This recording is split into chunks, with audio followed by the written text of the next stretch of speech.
Well, hello everybody. Hope you're doing okay this afternoon. Hey, welcome back to the channel. Caribbean Blue Water can found nowhere else except here in Jamaica. Going diving this afternoon. Hey, come with me. Let's go see what's down there. This afternoon we're going to chat, We're going to chat about what we see and what we are not seeing. Need to get a better understanding of what's happening with our planet and our coastal water. Yeah, man. So, well, first we have two nice green moray heel right here. They're not really green, when you do the signs. The skin is blue and there's a yellow pigment over it. So yellow and blue give you green, and that's where you get that green reflection from. They don't really coexist together like they are now in this trap, but we found two of them here, and I think they're working together to find their way out. They normally do, but I will not keep them in this trap for long because it will stress them out.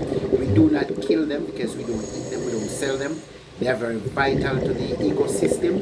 There are certain fish in the sea that we don't take from the sea, and the moray heel is one of them. They keep the fish stock on the reef healthy and ensure that the species will continue at their largest and strongest size. We don't kill sharks because sharks does the same to the fish stock, and even though they are a myth about sharks, they are really more to learn about them. And I'm not saying that they don't have us on their diet sometime, but they are more to learn about them than what we see in the movies. So this moray heel, they will be taken on board and then released back into the water for them to continue to thrive and the reef. We love to see them on the reef. These moray heel, yes, they have some very sharp teeth and they can produce a nasty bite.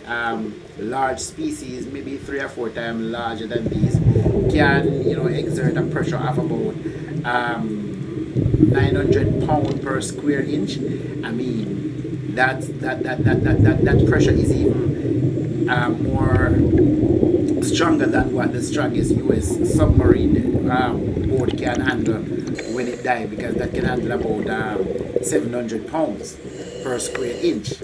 Us human beings, we have about 150. However, there was a guy in 1982 from the Navy who for 2 seconds exerted a pressure of over 950. I wonder what species he's coming from. Alright, so we would have taken those moray heels up and we would have released them. Now as we walk and talk or swim and talk this evening, don't forget to like and to subscribe and to share, hit the notification bell and keep the bell, not the bell, sorry. Keep the comment section busy. When I talk to me, yeah man, talk back to me man. Maybe know what go on down mind one or thing, not tell you nothing thing, but me listen to one last. Also, remember to tell someone about the channel, tell them to come over here so. And each time you hit the like button, hit the like button, sorry, it allows YouTube to share the video with other people. So go ahead man, share it. Now this is a marine life and the coastal area of Montego Bay, St. James. Now, as I said before, we are going to do some videos addressing some issues on the reef. This is just one of them.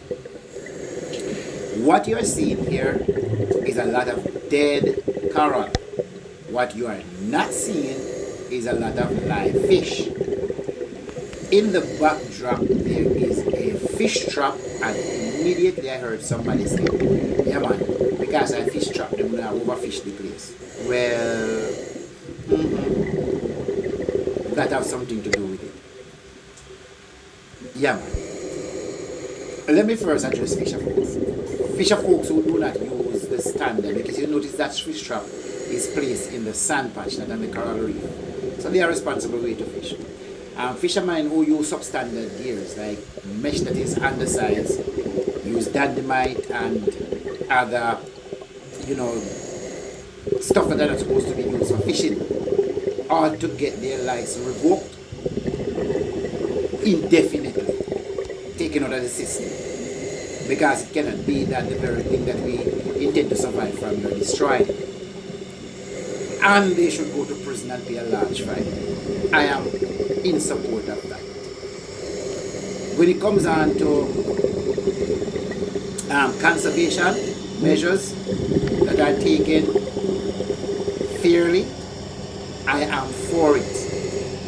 And those who violate it should never be allowed to go back out there and work in this environment.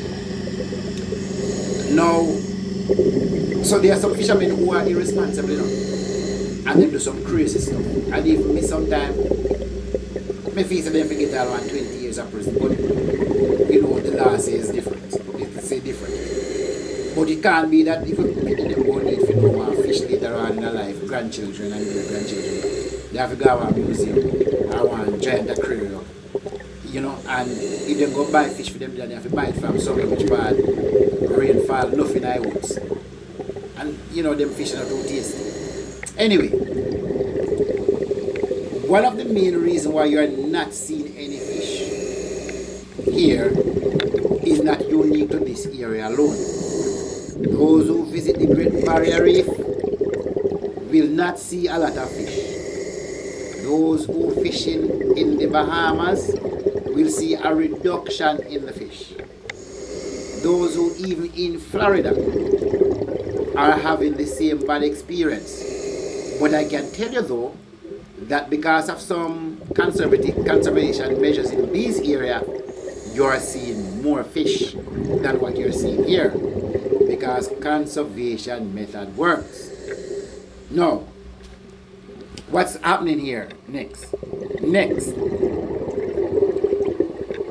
If you travel on the south coast of Jamaica and scuba dive or snorkel, you will see a total difference in the fish stock than what you're seeing on the north coast.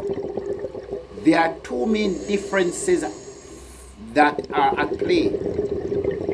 On the south coast, up to 35 miles out, if you're on a ship, you will have to be careful. Pay attention to your chart and your GPS, or else you'll hit shallow reef. So there are more seafloor on that side that are shallow enough to facilitate and to accommodate marine life.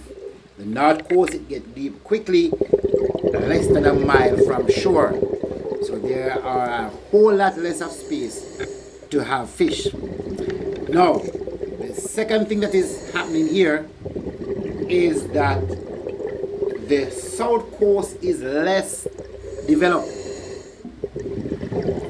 The north coast is more developed. Therefore, there is a greater removal of mangrove, which facilitate the nursery for young fish. The mangrove also protect our coastline. The root or the mangled root of the mangrove that are in the water protect the fish from predator at a small age because they hide among them. As soon as they get to a certain age, they will leave from that to the reef. So most of the north coast, so if you go by Green Island right now, you will see a large section of mangrove down there being removed. It happened in Lucy, it's happening now at Glistening Waters, and it would have happened in many other areas. And for people who are living in these areas, they know what's happening there now. Mangroves are removed for coastal development. In the Bogue Islands, we have these things happening in the Bogue Islands. So people who were visiting the Bogue Islands 10 years ago, if you go there now, it's at Bogue Island, it's Bogue housing. And that doesn't go well for fish.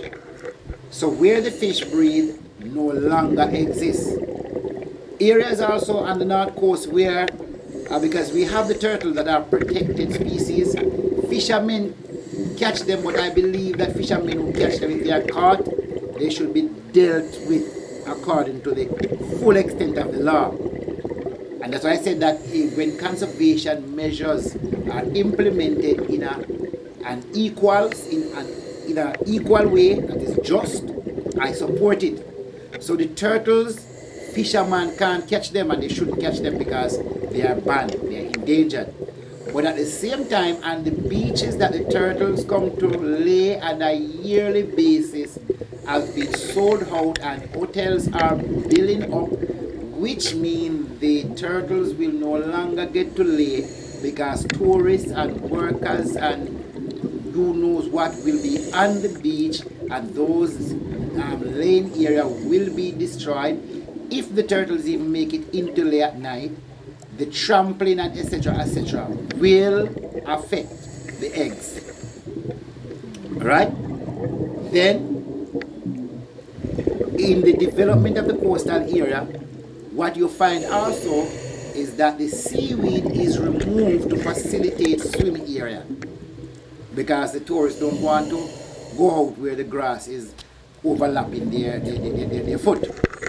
And in those grass area, what you find there most popular are stingrays, small crabs, small fish, because that area is a safe haven for the young fish to live, for the eggs to survive until they hatch. So we notice that coastal development is playing a great role in the destruction of our coral reef and the depletion of our fish stock. Coastal development can be done in a sustainable and responsible kind of way. There need to be a building code where buildings are not taken to the coastline, but are moved a little back, a little further in. So if you have to use a caddy cart or something to ferry the individuals to the beach and take them back, let's say it's about half a mile or a mile in, you may need to do that, right? So the fisherman is asked not to fish and give up on his livelihood that he needs to use to take care of his children. But the investors can come in with billions of dollars and build even in the sea. That's crazy. So what we need is that you can't ask the fishermen to give up and you are not giving them back anything.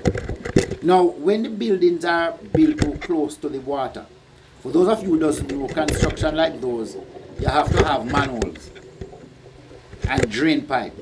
Now, right on the edge of the beach, whenever a manhole clogs or something like that goes wrong, what will happen now?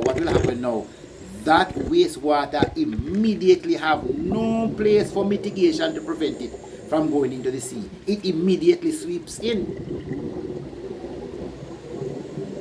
So a lot of what is happening to our coastal water, even based on some of the color algae that you find on the reef and the type of algae, they only grow in area where the effluent level is high. Can't make this up. And anybody want to challenge me?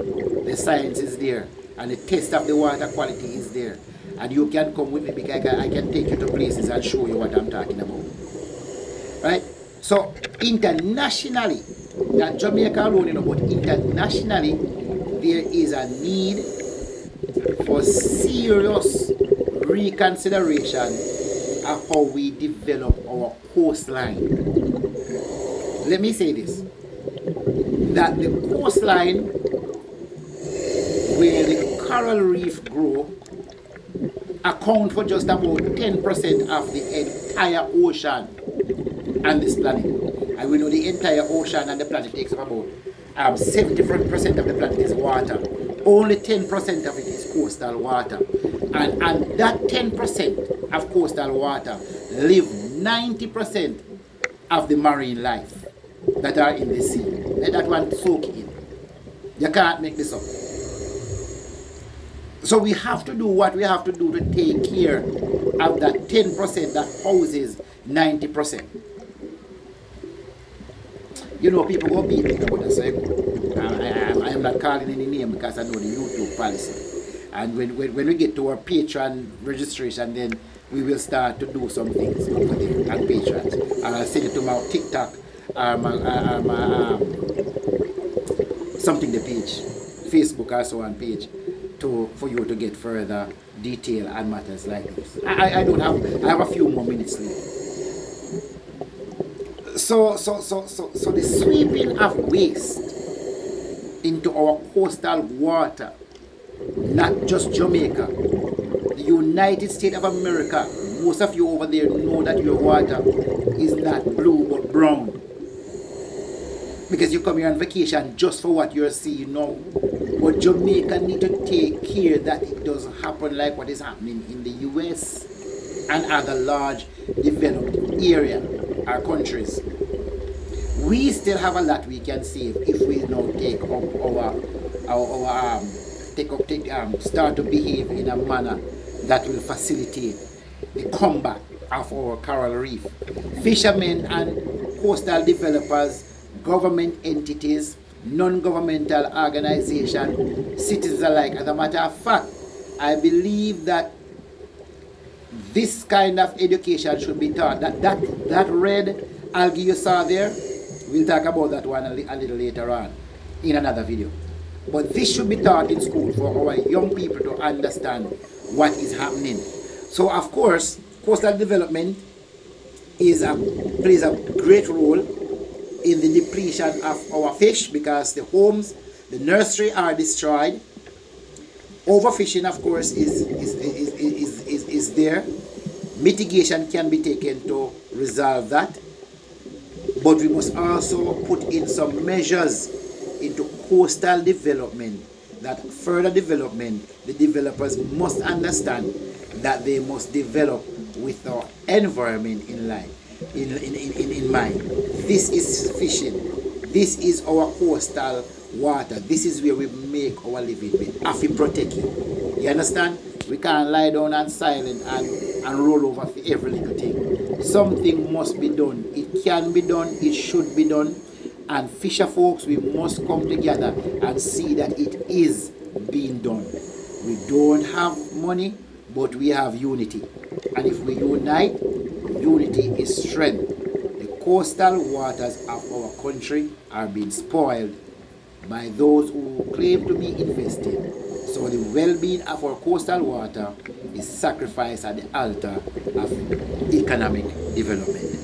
Thank you for watching. Like, subscribe and share. Join me for our continuation as we go through this period together, highlighting what is wrong on our coral reef and what is right. God bless you and keep watching.